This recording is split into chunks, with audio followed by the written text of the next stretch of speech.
जब ब्रह्मांड की सबसे प्रचंड, सबसे अग्निमय, सबसे निर्दय शक्ति की बात होती है तो तांत्रिक परंपरा एक नाम को श्रद्धा और भय दोनों के साथ लेती है।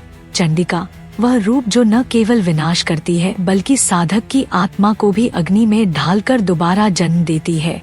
और इसी चंडिका शक्ति के भीतर छुपा है वह अग्निपथ, वह अगम्य साधना जिसे दुनिया में केवल कुछ गिने-चुने साधक ही संभाल पाए हैं। क्योंकि चंडिका तंत्र सिर्फ एक साधना नहीं, it is a trial by fire, एक अग्नि परीक्षा है जिसमें साधक का मन, उसकी इच्छा, उसका प्राण, यहाँ तक कि उसकी स्वयं की पहचान आग में पिघलती है ताकि देवी उसकी असल शक्ति को पुनः गढ़ सके। और इस अग्निपथ की शुरुआत वहीं से होती है जहाँ साधारण पूजा मंत्र जब समाप्त हो जाते हैं, जहाँ साधना में पहला कदम उठाने से पहले साधक यह मान लेता है कि वह वापस वैसा नहीं लौटेगा जैसा वह आया था। चंडिका तंत्र कहता है कि देवी अग्नि में नहीं रहती, वह स्वयं ही अग्नि है। उनका रूप, उनका कंपन, उनका अस्तित्व सब अग्नि के तेज से बना है। और इसलिए साधक की पहली परीक्षा है अग्नि की भाषा को समझना, हविष की गंध, घी की लपटों की गति, धुएं का रंग और अग्नि की चटकन का अर्थ। क्योंकि चंडिका साधना में मंत्र उतने महत्वपूर्ण नहीं जितना कि अग्नि का भाव। क्योंकि अग्नि झूठ नहीं बोलती, अग्नि को धोखा नहीं दिया जा सकता। चंडिका तंत्र के प्राचीन ग्रंथ बताते हैं कि जब साधक देवी के बीज मंत्र चंडिकाय नमः, ऐहरी क्ली चामुंडाय विच्चे या आगमतांत्रिक मंत्रों का उच्चारण करता है, तब देवी की ऊर्जा बाहर नहीं बल्कि साधक के भीतर उठती है। और यह ऊर्जा इतनी प्रचंड होती है कि साधक के भीतर जमी सारी संचित भावनाएं, वासनाएं, भय, क्रोध, अहंकार, भ्रम सब भस्म होने लगते हैं। जैसे किसी लोहे की तलवार को भट्टी में रखकर गर्म किया जाए और उसमें से सारी अशुद्धियां जलकर निकल जाए। लेकिन चंडिका तंत्र कहता है, अगर साधक में भय है, अगर मन अस्थिर है, अगर शरीर शुद्ध नहीं, अगर प्राण टूटे हुए हैं, तो यह आग साधक को उन्नत नहीं करती बल्कि भटका देती है। इसलिए चंडिका तंत्र को हमेशा विवेक पथ कहा गया, जहाँ साधना शुरू करने से पहले साधक को अपने भीतर की हर अंधेरी जगह को देखना पड़ता है। क्योंकि देवी अंधकार से नहीं डरती बल्कि साधक के अंधकार को भी प्रकाश में बदल देती हैं। चंडिका साधना की शुरुआत होती है अग्निकुंड से, गोलाकार, त्रिकोणीय या सप्तकोणीय, जिसमें हर दिशा एक देवी, एक तत्व और एक ऊर्जा को दर्शाती है।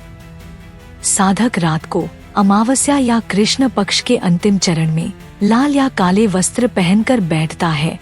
उसके सामने अग्नि जल रही होती है और अग्नि की लपटें देवी के रूप बनाकर साधक की चेतना में प्रवेश करती हैं। कहते हैं कि चंडिका अग्नि स्थिर नहीं रहती, उसकी लपटें साधक की सांस के साथ बढ़ती या घटती हैं और यह संकेत होता है कि देवी उपस्थित है या नहीं। चंडिका तंत्र में सबसे कठिन भाग है आहुति, क्योंकि यह साधारण अनाज या घी की आहुति नहीं होती बल्कि साधक अपनी भावनाओं की, अपने भय की, अपने बंद पड़े प्राण की आहुति देता है। जैसे तंत्र में कहा गया, जो जला दिया जाए वह फिर शक्ति बनकर लौटता है। इसी प्रक्रिया को कहते हैं भावाहुति, जहाँ साधक अग्नि को देखकर अपने भीतर छुपी कमजोरी को पहचानता है और देवी से प्रार्थना करता है, हे चंडिका, इसे जला दो। कहते हैं कि चंडिका साधक के झूठ को नहीं स्वीकारती। यदि कोई साधक अपने भय को छुपाकर वीरता का दिखावा करे तो अग्नि स्थिर नहीं रहेगी, धुआं उल्टा जाएगा, लपटें नीली हो जाएंगी। यह संकेत होता है कि देवी ने साधना अस्वीकार कर दी है।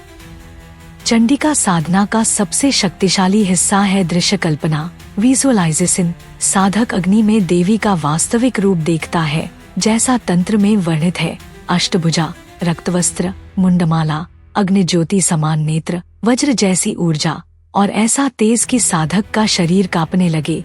तांत्रिक परंपरा कहती है कि अगर साधक अग्नि में देवी का अर्धरूप भी देख ले तो उसका मन जीवन भर के लिए बदल जाता है।